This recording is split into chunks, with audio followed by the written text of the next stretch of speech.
This week on the Global Intelligence Weekly Wrap-Up, Neil Bisson, a retired Canadian Security Intelligence Service intelligence officer and director of the Global Intelligence Knowledge Network, examines a series of stories highlighting how modern national security threats are becoming increasingly interconnected across espionage, online radicalization, foreign interference, and domestic violent extremism.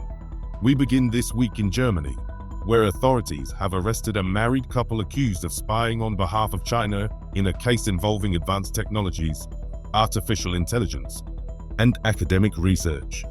From there, we move to this week's main story, the deadly attack at the Islamic Center of San Diego. In a special deep dive, we examine the attack itself, the alleged perpetrators, and the growing role online extremist ecosystems now play in radicalization and anti-Muslim violent extremism. We also examine the broader trend of attacks targeting mosques and Muslim communities across Western countries, including comparisons to Quebec City, Christchurch, and London, Ontario, while exploring the ongoing security challenges facing all religious institutions today. And finally, we return to Canada, where controversy surrounding the federal government's proposed lawful access legislation is reigniting debate over privacy, encryption, cybersecurity, and the growing operational challenges facing intelligence and law enforcement agencies in the digital era. Are you ready? Let's go.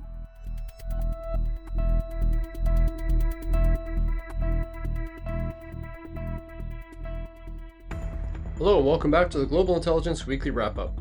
I'm your host, Neil Bisson, a retired intelligence officer with CSIS and the director of the Global Intelligence Knowledge Network. Each week, I take national security-related news from around the globe and provide you the insights, analysis, and intelligence you need to better understand how the shadowy world of espionage, sabotage, foreign interference, and terrorism affect your career, your country, and your safety. It's been another busy week, from the attack on the San Diego Islamic Center to Chinese spies being arrested in Germany. As always, there's a lot to discuss, so let's get into it. For our first segment this week, we head to Germany, where authorities have arrested a married couple accused of spying on behalf of China. This is a case that again highlights growing concerns across Europe regarding Chinese espionage, technology theft, and influence operations. According to prosecutors, the couple allegedly worked for an unnamed Chinese intelligence agency and sought to obtain sensitive information related to advanced technology with potential military applications. German investigators claim the pair cultivated relationships with scientists and researchers at universities and research institutions across Germany.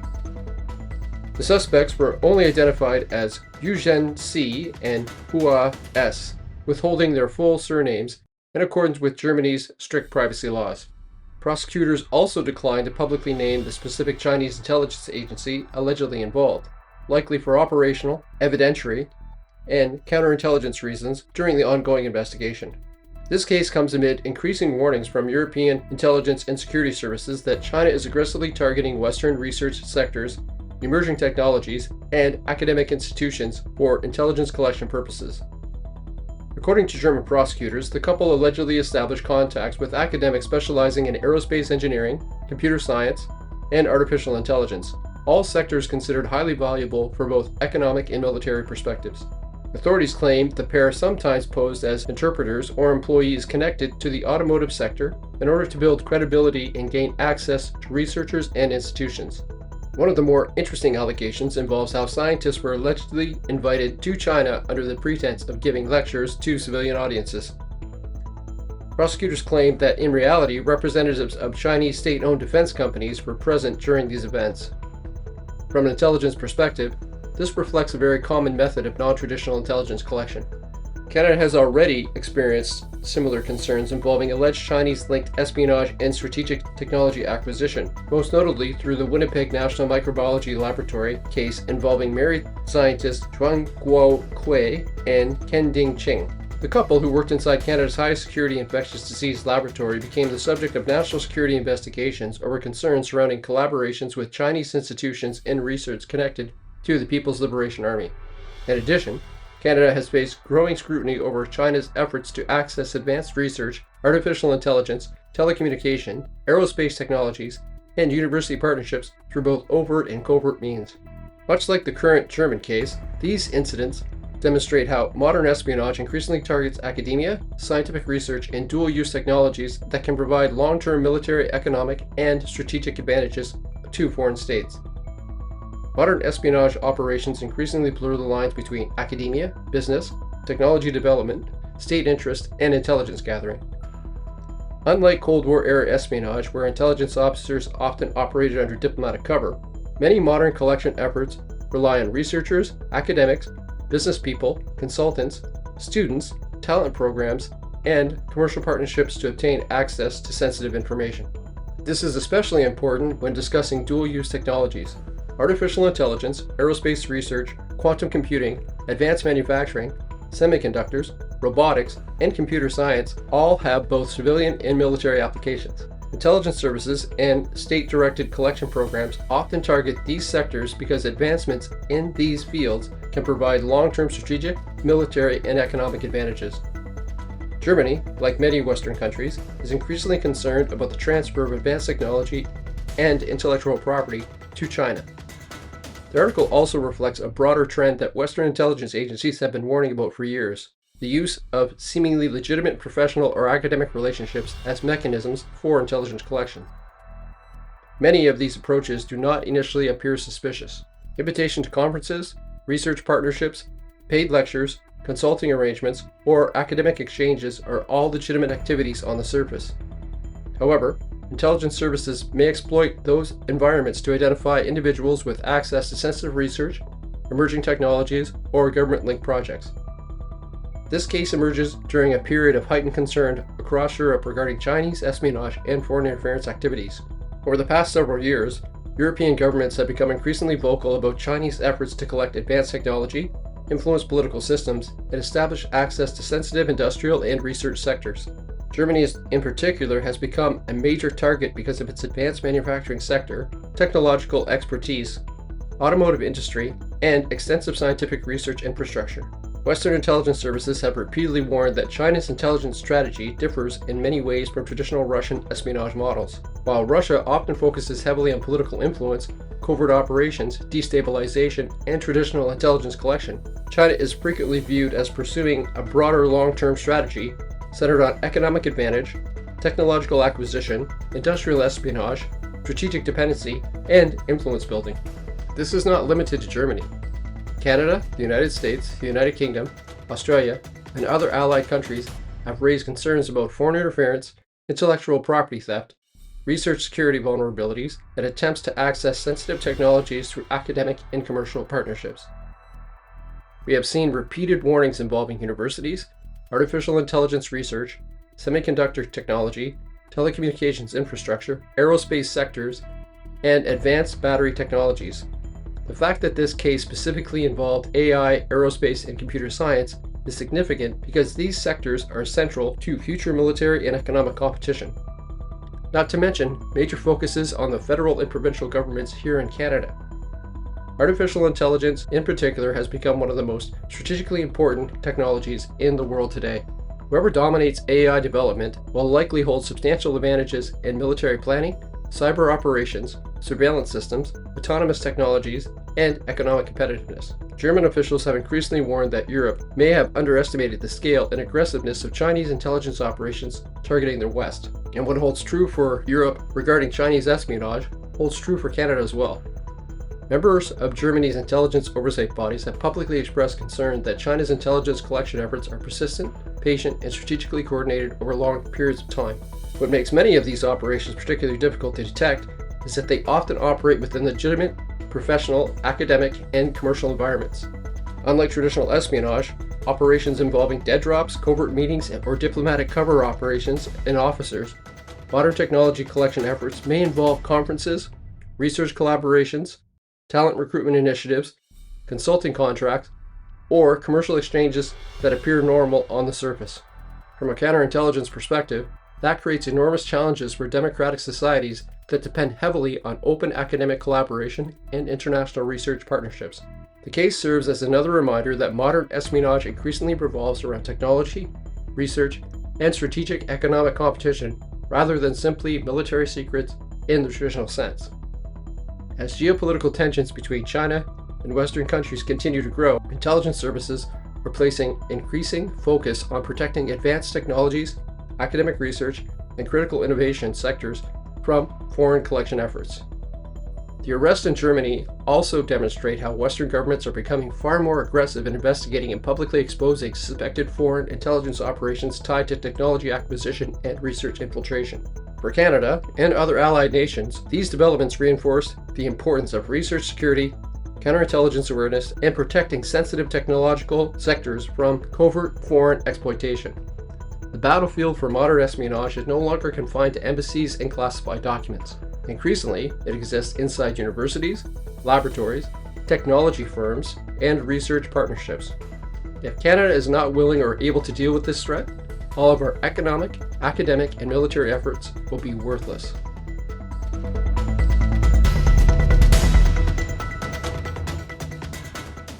For our next segment, move on to this week's main story. A deadly attack at the Islamic Center of San Diego has once again placed a spotlight on domestic violence extremism, anti-Muslim hatred, and the growing security concerns facing religious communities across North America.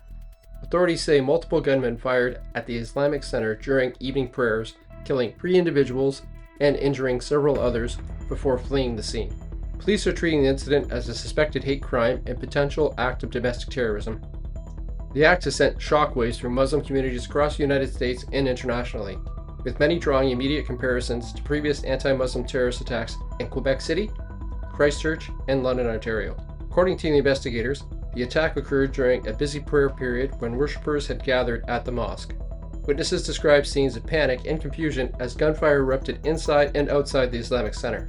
One of the individuals killed was a security volunteer who attempted to confront or slow the attackers while the worshippers fled the building.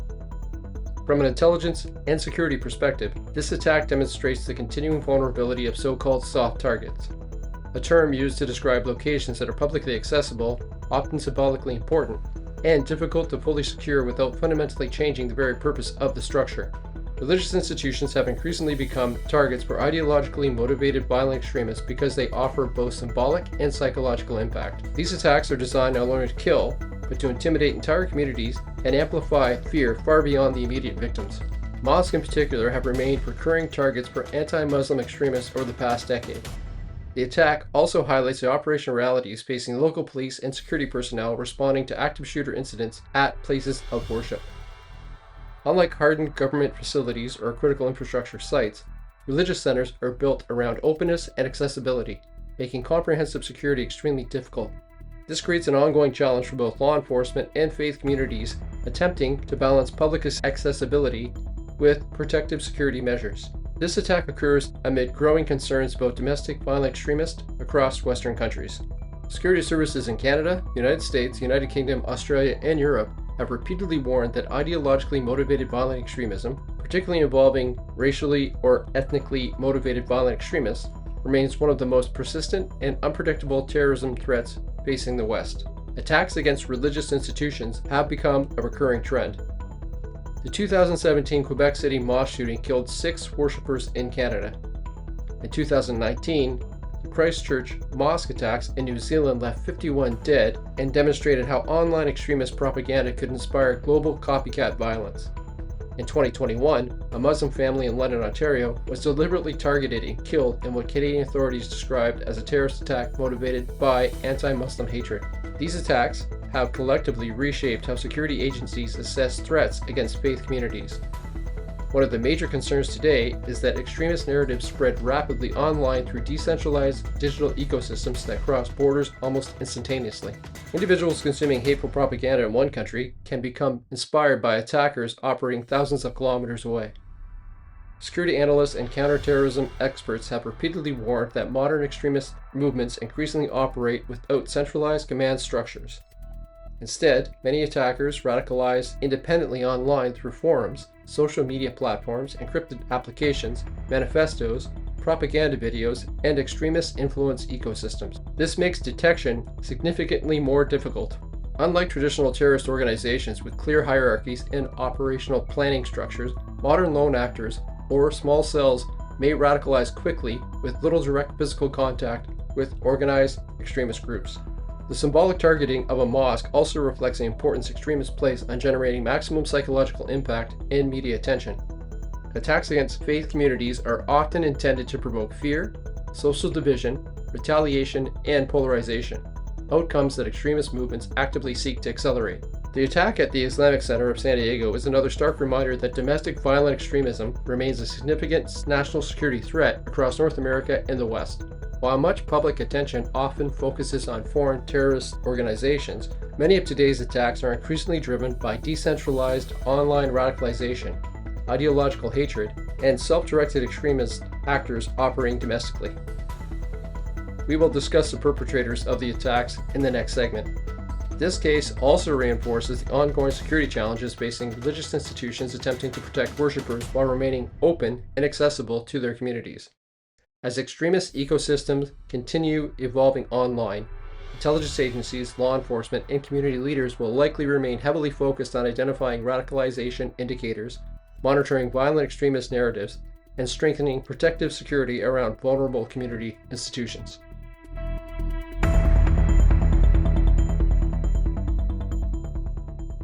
We continue our in-depth examination of the attack on the San Diego Islamic Center in the next segment. As new details of the investigation suggest that the suspects may have been radicalized online through extremist digital ecosystems promoting anti-Muslim hatred and accelerationist ideology. Investigators are reportedly examining manifesto material, online communications, and extremist content linked to the suspects as authorities attempt to better understand how the attack was planned and motivated.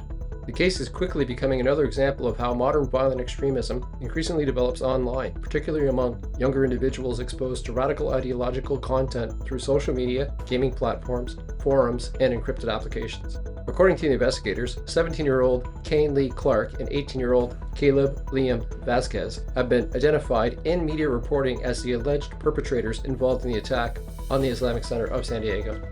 Authorities believe both suspects became immersed in online extremist ecosystems promoting white supremacist and accelerationist ideology, with investigators reportedly recovering manifesto-style writings, extremist propaganda, and references to previous mass casualty attacks, including the Christchurch Mosque terrorist attack.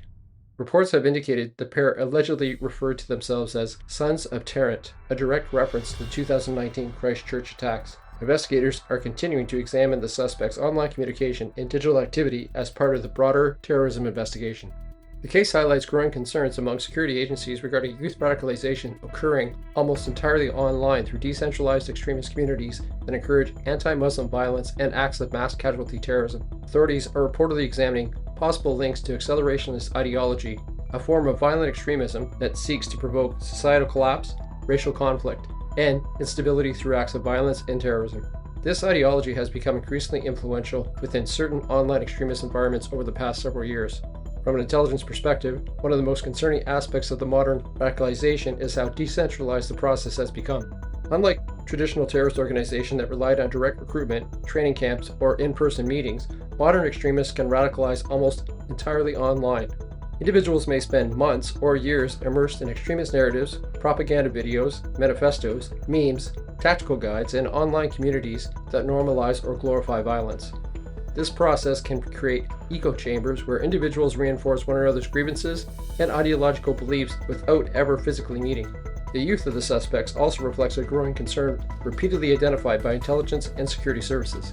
Counterterrorism agencies have increasingly warned that younger individuals are becoming exposed to extremist content at earlier ages through online ecosystems that blend ideology, gaming culture, internet humor, conspiracy theories, and violent propaganda. In many cases, radicalization pathways are no longer linear.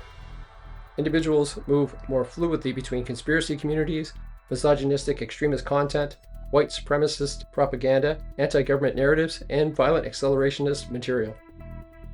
This trend mirrors concerns already raised by intelligence agencies across Canada, the United States, and Europe. As I previously discussed on this podcast, CSIS recently noted that approximately 1 in 10 counterterrorism investigations in Canada now involve individuals under the age of 18. Similar warnings have emerged from the FBI, MI5, and Western security agencies regarding youth radicalization and online extremist ecosystems. The Christchurch Mosque attacker, Brent Harrison Tarrant, helped accelerate many of these online trends. His manifesto, live-stream tactics, and online propaganda style influenced extremist communities globally and contributed to a copycat culture where attackers attempt to emulate previous acts of mass violence. many modern extremists no longer operate as part of formal organizations. Instead, they are inspired by decentralized online subcultures that celebrate previous attackers and encourage future acts of violence. This makes prevention extremely difficult because there may be little or no direct operational communication between attackers and organized extremist groups.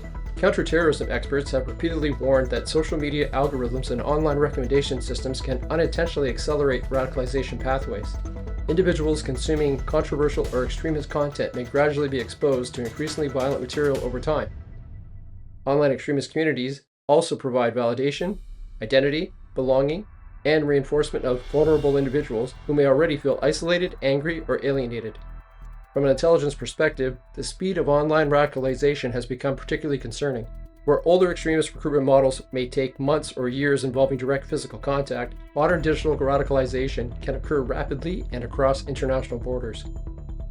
The challenge for intelligence and law enforcement agency is that many individuals radicalize privately online and very limited outward behavioral indicators prior to mobilization toward violence. The challenge for intelligence and law enforcement agency is that many individuals radicalize privately online with very limited outward behavioral indicators prior to mobilizing towards violence. The emerging details surrounding the San Diego Mosque attack reinforce the growing role online extremist ecosystems now play in modern terrorism and violent radicalization. This is no longer simply a law enforcement issue. It is increasingly a societal challenge involving technology platforms, online communities, digital literacy, youth vulnerability, and ideological manipulation. The case also highlights why intelligence agencies remain deeply concerned about ideologically motivated violent extremism and the growing number of younger individuals becoming exposed to extremist propaganda online. We will discuss the trends surrounding attacks against religious institutions in the next segment. But as extremist movements continue adapting to and adopting decentralized digital environments, counterterrorism agencies will likely remain focused on identifying online radicalization indicators before individuals mobilize towards violence.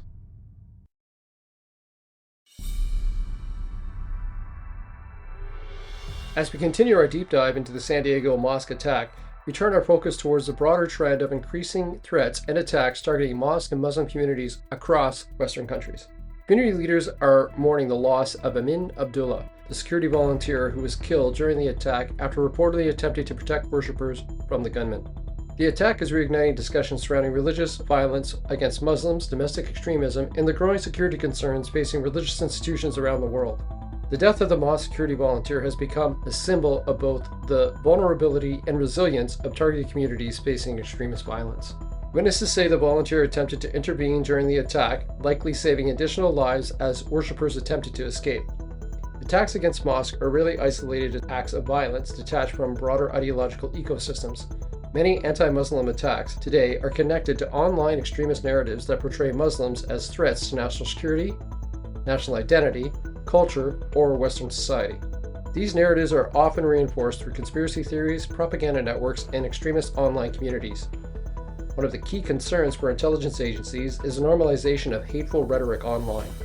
Repeated exposure to anti-Muslim narratives, dehumanizing language, and extremist propaganda can gradually lower psychological barriers to violence among susceptible individuals.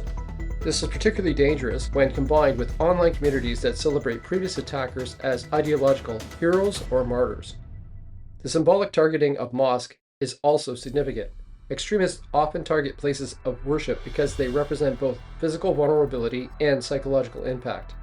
Attacks against religious communities are designed to create fear, polarization, and social division far beyond the immediate victims. Over the past decade, attacks against mosques have become an increasingly concerning trend globally. We've already discussed the 2017 Quebec City mosque shooting and the 2019 Christchurch mosque attack in New Zealand. Both demonstrated how online extremism and live-streamed violence could inspire global copycat attacks. In the United Kingdom, Europe, Australia, and the United States, security agencies have documented rising concerns involving anti-Muslim hate crimes, extremist propaganda, and threats targeting faith communities. The London, Ontario vehicle attack in 2021 further demonstrated that anti-Muslim violence remains a very real domestic terrorism concern within Canada itself. One of the broader intelligence concerns is that extremist ecosystems today are highly transnational. Attackers in one country may draw inspiration from propaganda, manifestos, and ideological narratives originating elsewhere. Online platforms allow extremist messaging to spread globally within minutes. This creates an interconnected radicalization environment where local attacks can rapidly inspire international copycat violence. Counterterrorism experts have repeatedly warned that ideologically motivated violent extremism remains one of the most persistent threats facing many Western countries. Unlike traditional terrorist organizations with centralized leadership, modern extremist movements often function through decentralized online ecosystems that encourage individuals to self-radicalize and independently mobilize towards violence. Security professionals have also noted that faith communities increasingly face difficult security decisions. Many mosques, synagogues, churches, and temples now employ volunteers, surveillance systems, access controls, and emergency response planning to address growing concerns surrounding targeted violence. However, maintaining security while preserving openness and accessibility remains a significant challenge.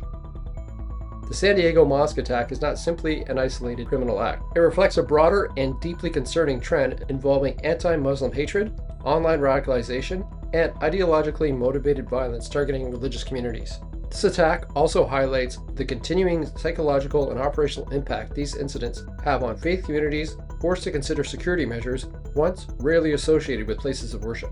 As extremist narratives continue spreading online and geopolitical tensions contribute to social polarization, intelligence agencies and law enforcement services will likely remain heavily focused on monitoring violent extremist ecosystems and protecting vulnerable communities from targeted attacks. The broader challenge for democratic societies, including Canada, will be balancing security, community trust, and social cohesion while confronting increasingly decentralized and digitally driven extremist threats.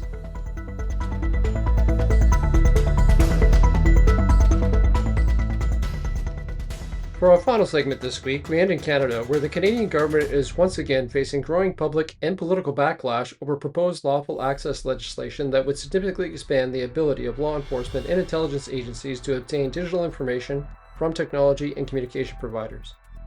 Bill C-22, commonly referred to as the Lawful Access Act, has sparked renewed debates surrounding privacy, surveillance powers, encryption, cybersecurity, and the balance between national security and civil liberties in Canada.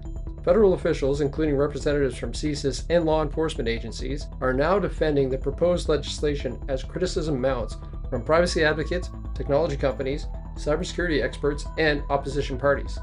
At the center of the debate is the government's effort to modernize investigative authorities in response to the increasing use of encrypted communications, digital platforms, and online technologies by criminals and national security threat actors.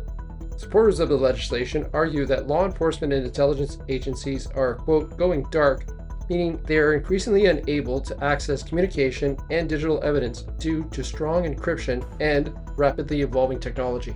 The bill would reportedly require electronic service providers to build and maintain technical capabilities allowing lawful interception or access when authorized by warrant. It would also expand data retention requirements and compel providers to preserve certain user metadata for extended periods. This reflects a very real operational challenge facing security services globally. Modern terrorism investigation, espionage cases, organized crime networks, foreign interference operations, child exploitation investigations, and cybercrime activities increasingly occur within encrypted digital environments. Applications offering end-to-end encryption significantly complicate the ability of investigators to intercept communications even when lawful judicial authorizations exist. For intelligence and law enforcement agencies, this creates what many describe as a widening intelligence gap. However, critics argue that expanding lawful access powers may create equally serious risks. One of the major concerns is that requiring companies to build interception or surveillance capabilities into their systems could weaken cybersecurity protocols overall. One of the major concerns is that requiring companies to build interception or surveillance capabilities into their systems could weaken cybersecurity protections overall.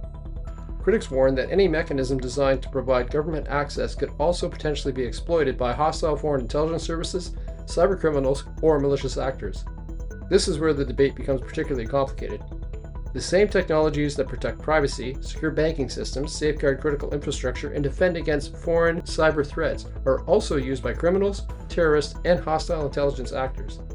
The challenge for democratic governments is determining how to provide lawful investigative access without undermining the security and privacy protections those technologies provide to society as a whole.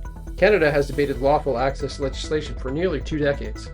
Successive Liberal and Conservative governments have repeatedly attempted to introduce legislation expanding digital investigation authorities, often facing significant public backlash over privacy concerns. Earlier lawful access proposals became highly controversial, particularly after concerns emerged surrounding warrantless access to subscriber information and fears of expanded government surveillance powers. The current debate also mirrors similar disputes occurring internationally. Governments in the United States, United Kingdom, Australia, and Europe have all grappled with the growing tension between encryption technologies and lawful investigative access.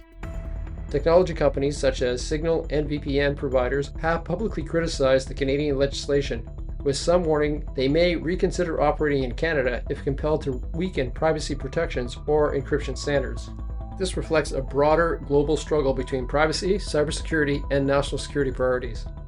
Intelligence agencies argue that encrypted digital environments increasingly shield hostile actors from detection. Privacy advocates counter that weakening encryption risks exposing entire populations to cyber vulnerabilities and state overreach. CSIS and law enforcement officials have argued that failure to modernize lawful access authorities could impact Canada's ability to investigate national security threats and maintain interoperability with allied intelligence partners. This is an important point from an intelligence cooperation perspective. Five Eyes intelligence sharing relationships increasingly depend on compatible legal authorities, technical capabilities, and operational frameworks. If one partner lacks the ability to lawfully collect or share certain forms of intelligence, it can create operational limitations within allied intelligence cooperation environments. At the same time, privacy experts and cybersecurity professionals warn that creating technical interception capabilities could unintentionally introduce systematic vulnerabilities into communications infrastructure. Many experts argue that there is no such thing as, quote, backdoor only for good actors, unquote.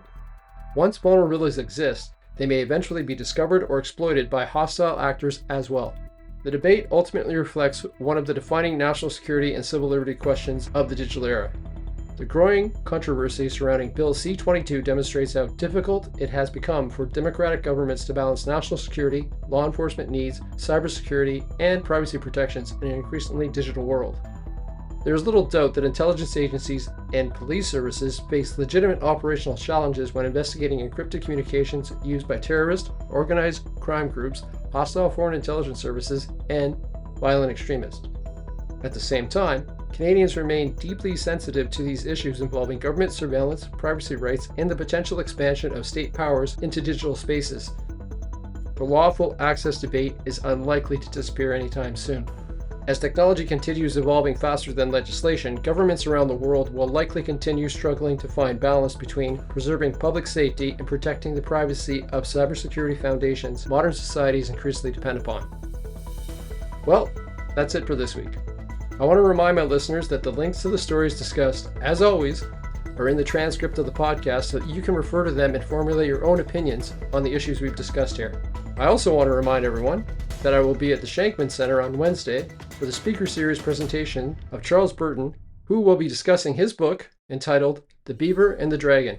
This book examines how China has strategically expanded its influence within Canada through diplomacy, economic leverage, foreign interference, espionage, and political influence operations, and how successive Canadian governments have failed to effectively recognize or counter those efforts. It should be a fascinating discussion, and I hope to see you there. I'll leave a link in the show notes for those who can still try to get tickets. So until next week, stay curious, stay informed, stay safe.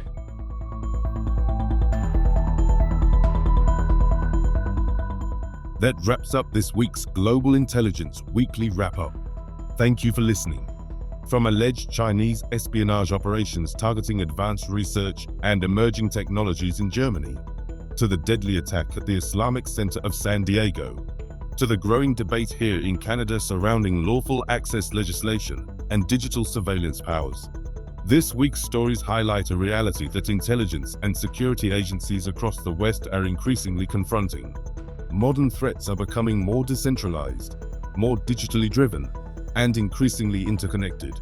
Whether it's foreign intelligence services exploiting universities and research partnerships, violent extremists radicalizing through online ecosystems, or governments struggling to balance privacy with national security in the digital age, the common theme is adaptation. These threats no longer exist in clearly defined spaces. Espionage now occurs inside academic institutions and technology sectors. Radicalization increasingly happens online and across borders, and national security debates are becoming inseparable from the technologies we rely on every single day. This week's deep dive into the San Diego Mosque attack also underscored another troubling reality. Ideologically motivated violent extremism and anti-Muslim hatred remain persistent threats across Western democracies. As we've seen in Quebec City, Christchurch, London, Ontario, and now San Diego, attacks targeting faith communities continue to demonstrate how online extremist ecosystems can inspire real-world violence with devastating consequences. Producing the Global Intelligence Weekly Wrap-Up requires ongoing monitoring of global developments, intelligence reporting, and emerging threats in order to provide listeners with clear, practical, and independent analysis each week. If you find value in this work, you're encouraged to support the podcast through Buzzsprout. It is only through your support that this kind of independent intelligence analysis and national security commentary continues to remain available to the public. Whether it's a one-time donation or an ongoing one, you're contributing to this mission. Don't forget to subscribe, share the episode, and leave a review. It helps more listeners discover the show. And as Neil always reminds us, stay curious, stay informed, and stay safe.